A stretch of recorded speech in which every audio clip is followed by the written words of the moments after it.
Hindi yung inimis nila yung kami nag-design na first time. Umabo na lang kami sa breakfast. Hindi namin mabuksan yung phone. Last day na nila today.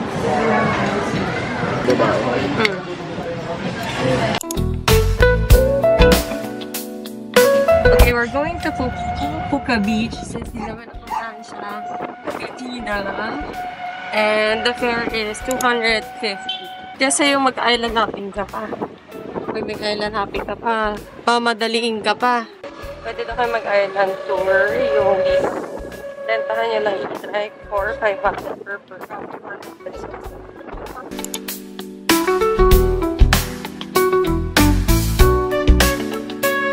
Technically, parang nandito na kami. And pinabalang kami ni Kuya dito.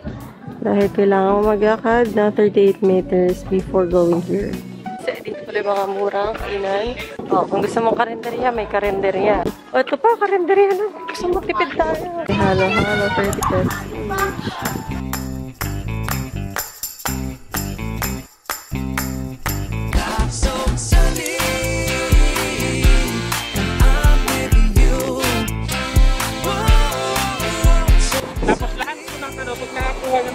Printed, na minimum printed, lahat po ng pictures dito, mapupunta sa inyo si Chris. So, meron dito kailan.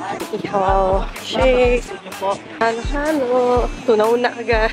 Bawal daw kayo mag-swimming from here up until here kasi hindi daw sagot ng postcard. Pero kung mag-swimming kami from here up until here, yung may flag, sagot kami ng postcard. Kaya dami tao dito.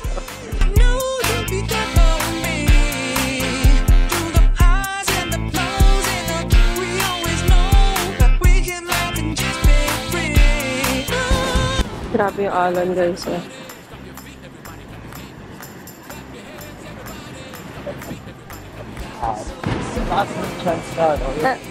Lagyan kita sa likod.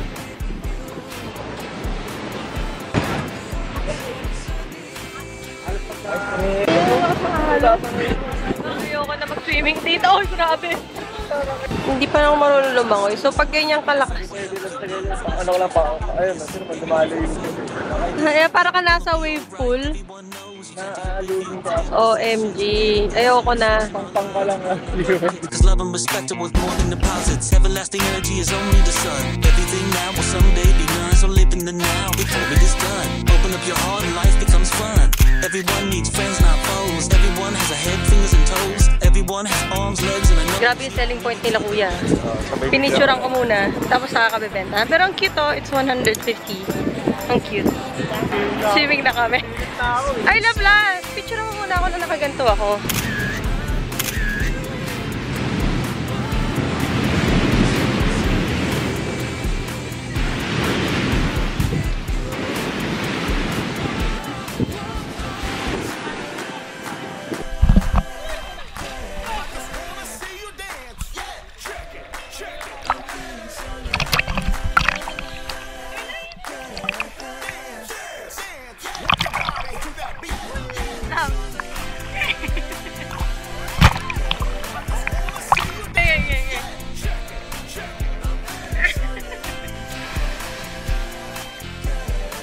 Actually, naka-enjoy ba sila? Mas okay siguro kung dito kami dumiretso kahapon. Instead na nag-island hop.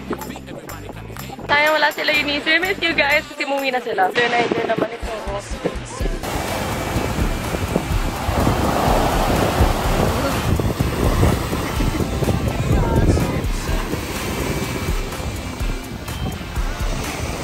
Halos nila, 150 per copy. 5R size.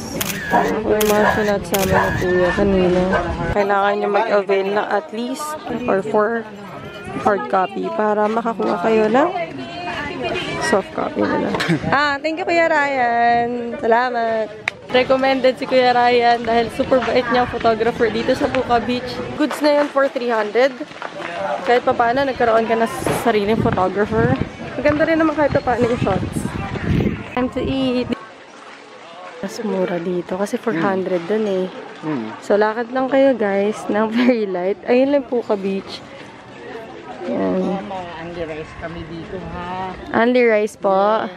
Yung barbecue namin, 10 stick to 80 lang yan. Yung mga gustong magtipid-tipid, guys, ang gagawin nyo na lang, pumunta kayo dito sa medyo dito. Hindi naman masyado importante kung kakain kayo sa beach. Kasi, view lang. Dito lang, mas mabubusog pa kayo. So, dito daw sa restaurant, 40 pesos ang water bottle na maliit. Eh, sabi ni Kuya, bumili na lang daw kami. Sige, harap, ayan o. Ayan, literan, ayan lang. 40 pesos yung malaki.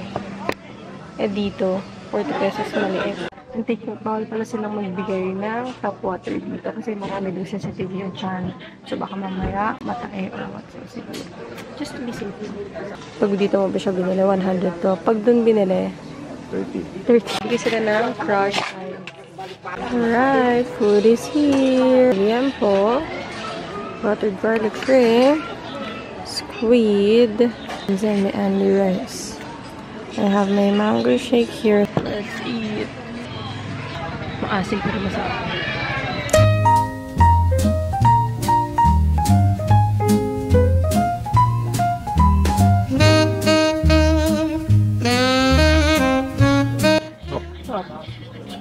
Dito na lang natin binigay yung 2,000 natin sa apo. Enjoy natin pagkain, enjoy natin yung hindi lang 2,000 plus 300 pa sa ano, sa styles. Alright. Simot. After how many minutes? Love. Sarap. Ito na ata yung pinaka-sulit meal namin dito. Total of 3,000.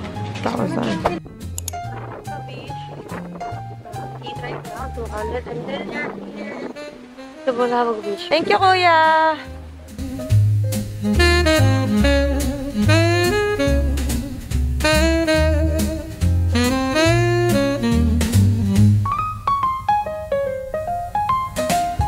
Alright, so done na kami mag-picture dun sa very sikat na nyog. Labang ganda na picture mo doon. Siya yung kumaya nung gagayain ko sana yung nakahiga. Insert photo here. Yun siya.